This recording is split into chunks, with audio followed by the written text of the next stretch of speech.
engage with the community.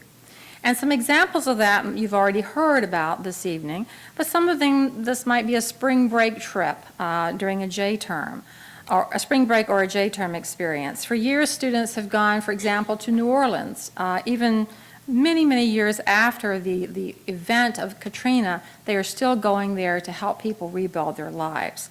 Students have gone to D.C. Someone mentioned being homeless for a couple of days. That's the kind of experience that we encourage students to do, is something that gets them out of their comfort zone, something that allows them to put what they're learning in the classroom into practice and engage with a community that is quite different from what they are familiar with.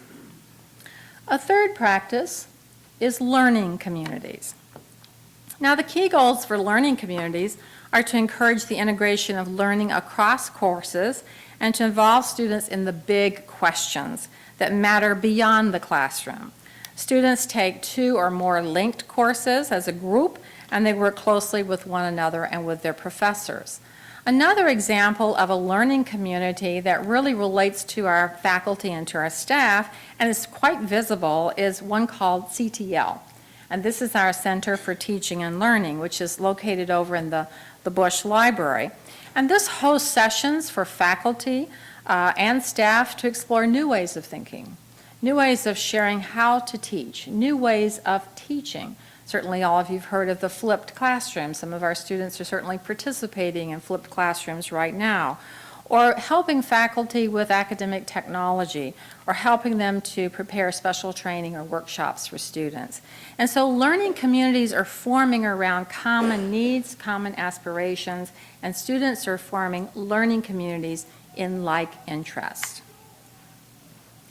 The next is writing intensive courses. I've already mentioned this as a part of the Hamline plan, but this characteristic is universally seen across all programs, undergraduate and graduate programs, and it's certainly seen as a very important part of law school. Would you agree, those of you who are here from law?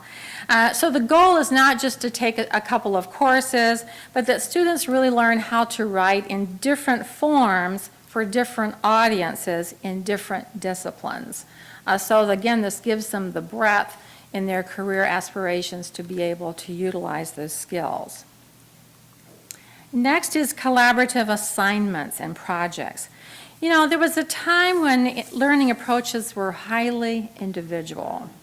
When I was in college, everything was individual work, not group work, not work with a colleague, individual work. Head down, you do it by yourself. You take the test, you do it, you turn it in. Some of you in the room remember that. That was the way we were taught that we had to learn. Today, collaboration is everywhere. Collaboration is the kind of learning that we think is the primary way that we believe that students learn best, with 2 key goals. First of all, learning to work and to solve problems in the company of other people. And secondly, to sharpen one's own individual understanding of other people by listening carefully to them, listening to people who have differences, different views, different opinions, and different life experiences. And so approaches range from study groups within a course to team-based assignments and writing to cooperative projects and research. You heard quite a bit about undergraduate research as we went around the room. This is a very, very big deal here at Hamline. We encourage students to own their education, to develop over the course of their studies an awareness and a control over scholarship. We have students who leave Hamline University as published scholars, having co-authored with faculty members, having completed research that is recognized in the field as worthy of being recognized as scholarly endeavors. Student research can take a variety of forms. It can be advanced projects assigned by a faculty member. It might be in a regularly taught course. It could be an independent study, a creative project, honors thesis. Some of you mentioned study abroad. But the collaborative research program oftentimes takes on a more structured form. This is opportunities, particularly during the summertime, when there is collaboration between faculty member and student. As has been mentioned, the National Conference on Undergraduate Research, Hamline sends between 40 and 45 students every year to this national conference. That's right about equal to the number of students who go from the University of Minnesota. So we have quite a good reputation of producing scholars who do this every year. And we recently received a $1.1 million research grant from the Howard Hughes Medical Institute to help our students in this area, a wonderful collaboration with community college students for research. Another practice is diversity and global learning. We have been a leader in emphasizing learning outcomes for students that truly prepare them for a diverse workplace. There's an organization called Open Doors, and they are the ranking organization that monitors how many students are coming from international countries to the U.S. to study and how many U.S. students are going abroad. And in the last ranking, which was in 2013, Hamline ranked first in Minnesota in its category of master's universities and 15th in the nation by Open Doors. Pretty wonderful. So certainly you've heard it tonight. We encourage our students to look out, to think outward, to engage locally and explore globally and collaboratively abroad. And what wonderful stories. I could have not said anything tonight. We could have just listened to the stories of each of these women who have done extraordinary things that they have chosen to do. And Hamline has basically provided the platform, the launching opportunity for them to go abroad. And it's wonderful for them to be able to go abroad and see the struggles around the globe for human rights, for freedom, for power. Particularly, look at the world we're living in right now. How many study groups we have sent, particularly to some areas that are very much in the news today. And I wish I had, now I'm thinking out loud, I wish I had brought, we have a wonderful video on Jerusalem and our program in Jerusalem. I'll share it with you next time. But study abroad programs are prevalent throughout our undergraduate and our graduate programs. And one of the most successful programs is the Holt Endowed Fellowship. And I noticed that we have a couple of Holt Fellows here, Alia and Dawn, of course, yes. We were recently with Ann and Al Holt, and we had the alumni from the Holt Fellowships and the current recipients together. Over the years since that fellowship has been put together for students in the School of Business, we had 50 students have been funded to go abroad and 20 additional scholarships. So endowed scholarships that provide additional funds for study abroad are incredibly important, and over time, it's amazing what they allow us to do. And so I'm going to pause, and Brian's going to cue up for us. I think it's about a 2 to 3 minute video. I want to take you on a little bit of a study abroad jaunt here.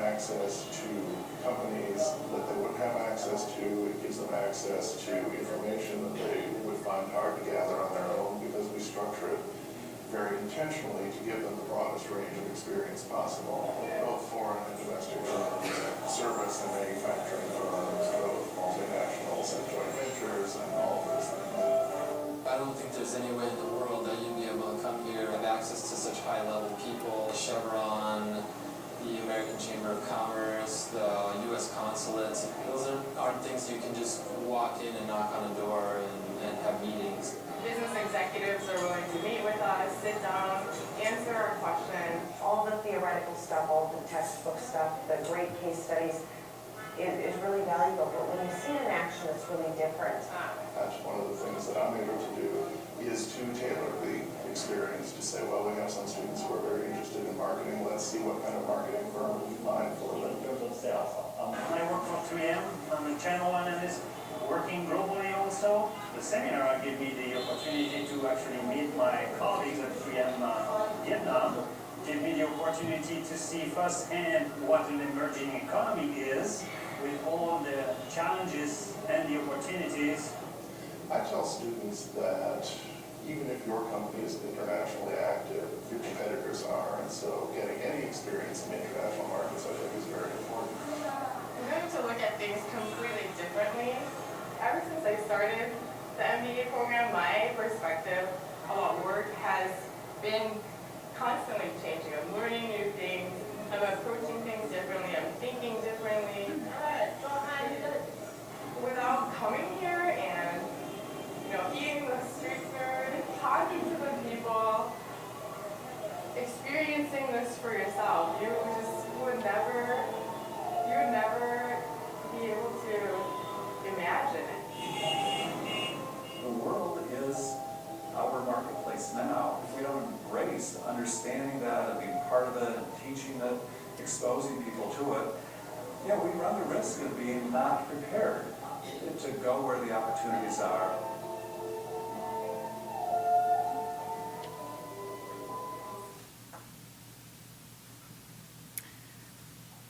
Thanks, Brian. So, shout out to our MBA program. Service learning, let me back up one. Service learning, community-based learning. In these programs, field-based experiential learning with community partners is an instructional strategy and is oftentimes embedded within a course. The idea is to give students direct experience with issues that they are studying in the curriculum, and then also with ongoing efforts to analyze and solve problems. A key element in these programs is the opportunity that students have to apply what they are learning in real-world setting, and also to reflect, then come back into the classroom and reflect on their service experiences.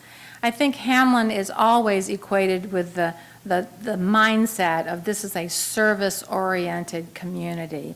And the examples of our students and all the array of things that they have done always bring to mind that we are preparing students for a life of work, for a life of good citizenship, and for a life of trying to make the world a better place. So this one is particularly, I think, close to all of our hearts, and it certainly is a practice. Many, many times tonight we've heard about internships. Internships are becoming more and more a vital, vital part of, and actually an expectation of employers, to tie your career interests together with building professional skills and earning credit at the same time and fulfilling what I mentioned earlier, which is part of Hamline's LEAP requirement. Students are also, if you're an undergraduate student, you are required or you're encouraged to take 2 internships over the course of your 4 years. One at the very beginning of your experience here, which is more of an exploratory opportunity, internship level, entry level internship, and then something at the back end at late junior year, early senior year as an opportunity to bring together your entire coursework, experiential learning, and also ease you into the world of work. As already has been mentioned, we do have a wonderful career development center. And if you have not found your way there as a student, please find your way there soon, particularly if you're not a senior. But this has been an extraordinary way not only for our students to be linked into possible career avenues, but it's also been a great way to engage alumni. Perhaps some of you have participated in our practice interview days or activities that the CDC puts together. If the internship is taken for college credit, usually a project reflection or some sort of experience is required by the faculty member to show, so what did this internship provide for you? We also have an online career link which will help students find internships, both paid and unpaid, and we always like the paid ones better, don't we? Okay, and then the capstone. The capstone courses and projects. This is the 10th practice that we engage in. Whether they're called senior capstones or whether we call them something else, these are culminating experiences. These require students at the end of their college career to bring together and show through integration, what have you learned? What are the learning outcomes, and how do they apply to you? How do they help you prepare for the next phase of your life? That might be a paper, might be a project, might be a performance, might be an art exhibit, any way that creatively shows that you have received the education that you came here to receive. And so these 10 practices are what I like to call proof points that an institution is indeed providing experiential learning to students.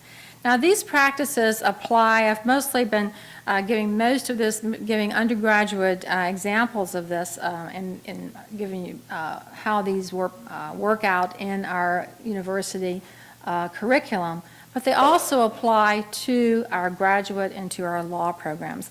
And just by way of example, because I knew we had several 3Ls and some 2Ls here tonight, that I would talk a little bit about Hamline's graduate program in the School of Law. They call it experiential progression in the School of Law. And this starts in the very first year when students begin in their first year to learn about problem solving, advocacy, and transactional planning. And this serves as a bridge for them from the classroom to practice.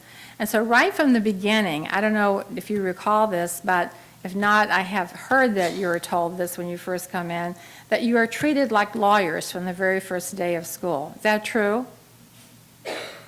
Is that, I'm seeing heads nod this way, because our faculty expect you to be lawyers. They expect you to get through your program, whether it's 3 years or 4 years in the weekend program. And so right from the beginning, there is that influence of treating you as a professional, treating you as a student who will be able to link together practice through experiential learning to coursework. And so over this 3 or 4 year program, students participate in things like skills labs, clinics, competitions was mentioned tonight, externships, and certainly semester in practice. So these are ways that in the School of Law there are hands-on experiences. Now, if we had time tonight, we could go through the School of Education, we could go through the School of Business, and could also give examples of the kinds of ways that those schools also live out this commitment to these practices for experiential learning. So this is a very, very important thing to us at Hamline, because we feel that in this day and time, we have to be able to prove, if you will, that students are genuinely learning, that they are prepared not only in their discipline, but they're also prepared wide and deep, if you will, through cultural breadth, through disciplinary breadth, and then also through a diverse and learning-centered experience. I want to close tonight with a video that some of you may have seen before, but I don't think many, as I look around the room, have seen it. This is a video that we put together to try to explain to people through the stories of 3 students here at Hamline what is high-impact learning. And so hopefully through the video and through what I've tried to explain holistically, I wanted you to see holistically that it's not just study abroad or it's not just undergraduate research, that it really is all of these things that our faculty work toward throughout the entire year and years of a student being enrolled here at Hamline. So Brian, are you going to tee up our high-impact learning video? And this is about 6 minutes, and then we'll be done.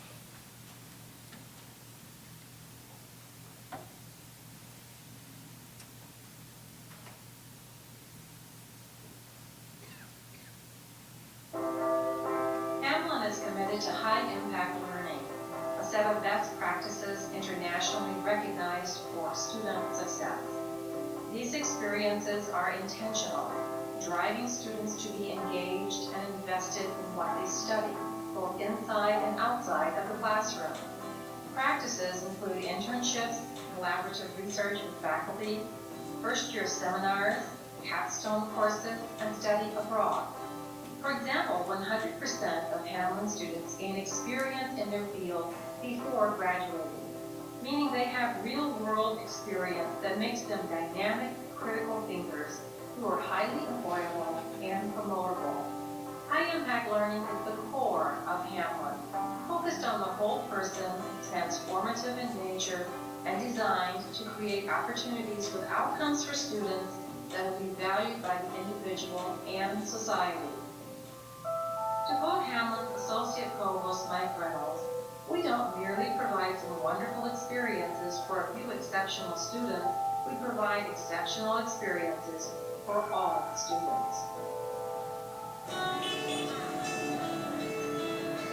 I decided to do this Vietnam trip because it is a once in a lifetime opportunity. I mean, when are you going to ever have a chance to come here with people with you that are knowledgeable, that can teach you about things, go visit businesses, and find out what is really happening on the other side of the world? The world is our marketplace now. If we don't embrace understanding that and be part of it and teaching it, exposing people to it, we're not prepared to go where the opportunities are and to make things work in a very difficult, changing environment. I was born and raised in a place called Enemy Swim, South Dakota. It's called Tokanuwa in our language, the Dakota language. I was born an only child, but I was adopted by my mom's parents after she passed away, so I became the youngest of 13. There wasn't much for income, and everyone else was older, so they were off trying to go to school, trying to make a living, and so it was just my mom and myself. One of the main reasons I chose Hamline was because of the close-knit community. It's not just the field, because if you walk the campus, it's like you're in a small town. My undergrad was in South Dakota, which was in a small town, but it's a university with a campus similar to Hamline. I want to take more business law and more commercial law. That's the direction that I'm heading for development. Anything from tribal statutes to legal infrastructure. I want to go back because it's a part of my fabric, it's a part of who I am, and I can never walk away from that. My family still lives there, and I'll always really care about the community and where I come from. We also don't have a word for goodbye, because goodbye is forever, and in our culture we didn't believe in saying goodbye forever, so what we say is ake wachia kekta, which means that we'll see you again another day. What I began doing is consulting with medical examiners on forensic anthropology cases. The more I got involved in that, the more I realized that Hamline would be a really great place for a forensic science program. So we have a lot of students that are hired by crime labs right out on graduating from Hamline. We have former students in almost every crime lab in the metro area. I knew I wanted to do something in science when I went to Hamline. Forensic science was kind of my interest. So I decided to do a major in chemistry, and then I pursued the forensic science certificate as well. I went and talked to Dr. Susan Meister, who's the head of the program, and she said, "You want to be in the lab?" I said, "Yes, I do want to be in the lab. How do I do it?" Sue Meister is the state anthropologist of Minnesota. She's also the chair of our program at Hamline and has so many connections. She's done amazing work, amazing research. She gives a lot of opportunities to her students, and there are a lot of us. We're very engaged and work with our students very closely. We also send students out to do internships in all of the agencies in the metro area related to law enforcement, forensic science. Forensics Minnesota wouldn't have the manpower, the people power without Hamline. They all are very, very generous with taking our students and providing a really great experience for them. I had a very long college search, so I looked at Hamline, I looked at all the schools in the area, and the vibe just felt right. The people were really cool, they were interesting. It's not a really typical Hamline student. I really love the art schools because they really want you not just to focus on your major, but to understand things around you. They really want you to have a well-rounded education. I remember my freshman year, I was realizing that sociology class related to my political science class was related to my creative writing class, and it's all coming together. In order to graduate, you have to complete either an internship, a collaborative research project with a professor, your own field study work, or a service learning project. A lot of other schools, you get your degree, you go out on a job hunt, but at Hamline, you get your degree, you also have the experience behind you that helps you stand out. That's the original building built in 1907.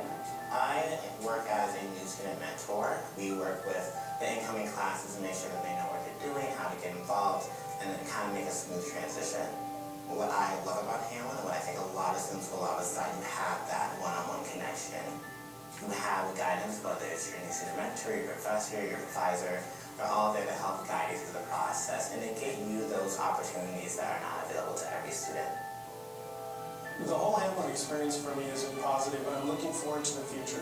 I want to be able to go out into the workforce and come back a number of years later and help out as well. When I go back, I will be even more effective. With all this new perspective, I think I'm just going to continue to grow and grow and grow. The billboards are accurate. Do you like it that the professors know your name and you get to collaborate with them? If you want to feel valued, honestly, Hamline's the right choice.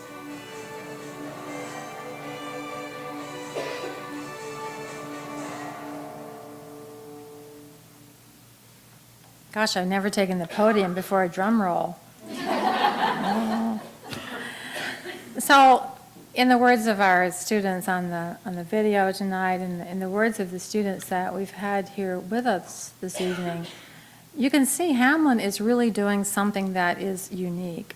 I think a lot of institutions talk about learning through experience, but in each one of these practices, and I really didn't mention it earlier, but there is an organization called the American Association of University Professors who have also been very, very involved in helping to develop these types of practices over several years. And so they're research tested. We now have been using these for a number of years, and Hamline, before even collectively embracing this as sort of a headline, was already doing a lot of this work. But we have put it together, and we are now talking about it very frequently so that people really understand what do we mean by having a high impact on our students. So with that, I will close. I hope that you leave with a greater understanding of what this means, and I'm so grateful to have had the opportunity to share this time with you tonight. Thank you.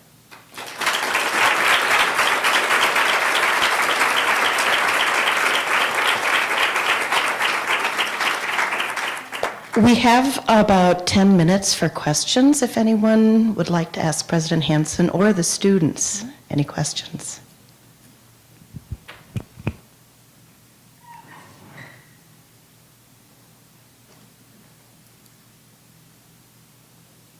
Yes. So being a student at Hamline Law. Oh, I get the microphone again.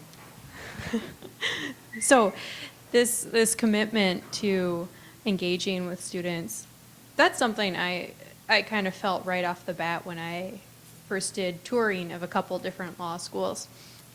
So I'm just kind of interested in, it seems very genuine, and I'm not to say that it's not, but how do you go about finding all these great people? Like all the professors and everything like that. How do we find Nico who can walk backwards, you mean? Yeah. You see that in this, I never understand how he does that with the admissions. How do we find our faculty and staff? Is that what you mean? Or yeah, just what attracts them, do you think? I think it's a combination. I mean, you ought to ask them. We have many of them here around the room, but I think it's a combination of the right fit. There are many, many qualified professors who would be more than acceptable for Hamline to employ. But I think we always use search committees. So we have consensus-based decision-making usually around faculty hires and around a lot of the staff hires. And so by the time someone kind of winds their way through the system and they are on a short list, a finalist, and they come to visit the campus and they stay a day or two, we kind of call it the gauntlet. You know, if a candidate can survive running the gauntlet for a couple of days and meeting everybody. But I think it really comes down to fit, whether people who want to be in a professional career with us or have become a tenured professor with us and spend their career. It's a huge decision. You know, it's all about fit. Do they see themselves as a good match with where we're going as a university? And do they have the value set that matches what we expect our professors and our staff members to have in order for us to deliver on our mission? So I think it's a lot of kind of looking both ways and about fit. I don't know, do any of our professors want to speak to that question? I could call on somebody. I see some people in my purview here. Beth's giving me the evil eye, like, don't be calling on me. I'd be happy with that. Okay, we have a volunteer, Beth Gunderson from the School of From Business. the School of Business, so I'm thrilled to have the MBA students that have talked, and several of my students in economics are here representing the school today in this event, so I'm really happy. This is my 35th year in Hamline.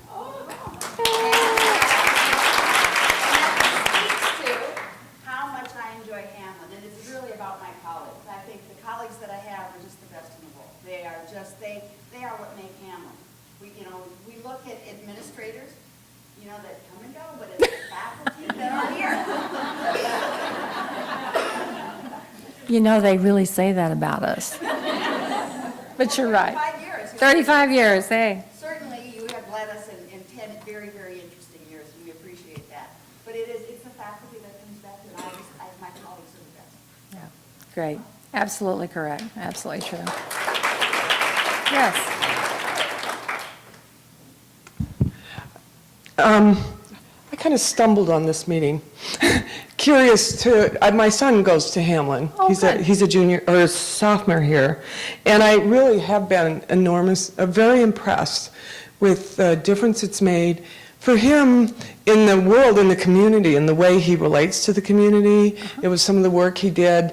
I think in that first seminar, he did something really powerful within the immediate community. So I'm kind of connecting the dots and kind of playing a little bit, but particularly in business. I mean, this Women in Philanthropy group, I'm wondering what kind of work Hamline does with women in countries who are starting businesses. There's what I'm talking about? There's certain organizations that are supporting that, and it seems to me one of the most powerful things that we can be doing in the world right now to make a difference in some of these countries. So is that a relevant question? It seems like it's relevant. I think it's a very relevant question, and we could do a whole, in fact, Carla, I think you should put this maybe on the list, because we do have some of our professors who are involved in that in terms of the micro businesses and funding women in startup organizations. And one of our trustees, Barbara Lupiant, has been very, very involved in a national organization. And then there was a symposium that we did here. Kristen, tell us about that. Yes, Barbara's involved with Opportunity International. That's it. Thanks. This is Chris Norman Major, by the way, from our School of Business. I'm Director of the Public Administration Programs in the School of Business, and 2 years ago we did our first Community Economic Development Symposium with Opportunity International and others, looking at those issues of how do we go out and help communities develop in a way that is insightful and impactful, but not in a we're coming here to help you, we know the answers, but the how can we help you by listening to you and figuring out, what would work best for you. So that was the first one, and we had a second one last year, and we're in the planning process for the third Community Economic Development Symposium, which will be May 1st, if I can just do a plug. Of course, here. May 1st. May 1st, absolutely. So great question.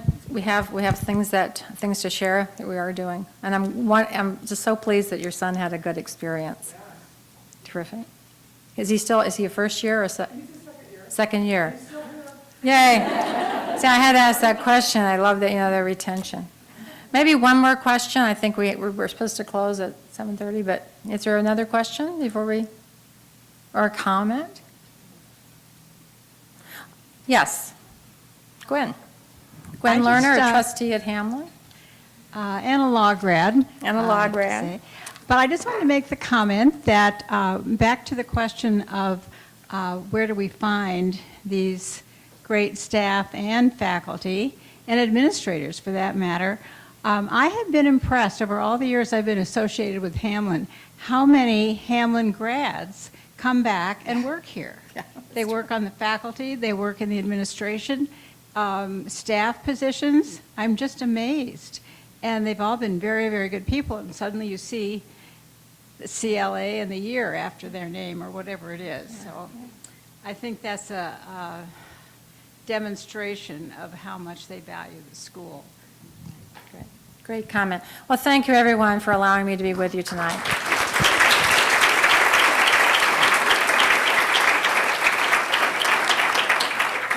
On behalf of everyone here tonight, thank you, President Hansen. We so appreciate your moving presentation, and you really brought to life for us what high-impact learning is all about.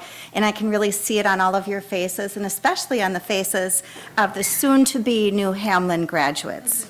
Outstanding. I'm Kay Aho, and I am happy to serve on the Women in Philanthropy Advisory Council, and we're so thrilled to have President Hansen here addressing us tonight. I learned about Hamline more than a few years ago. My sister decided to come to Hamline. We were living in Naperville, Illinois, and so she decided to come here. And a year later, I decided to follow in her footsteps because I found that this was just a perfect fit. So besides my sister and me, my husband, I met him here. He's a Hamline grad. And then my daughter graduated with her MBA in 2003 already. So we're all Hamline grads and great Hamline fans. My mother is here, and although she's not a Hamline grad, she's a big Hamline supporter too. I'm very involved in Bloomington, which is my local community, and I've always stayed very connected to the Hamline community, feel very close to it. Over the years, I've served as a practice interviewer, which I encourage you to do if you haven't tried it yet. I've led seminars for the students on how to go about a job search and make that productive. I've been a visiting lecturer, served on a number of committees, and now, of course, the Women in Philanthropy Advisory Council, which is fantastic. I've always kept my annual monetary gift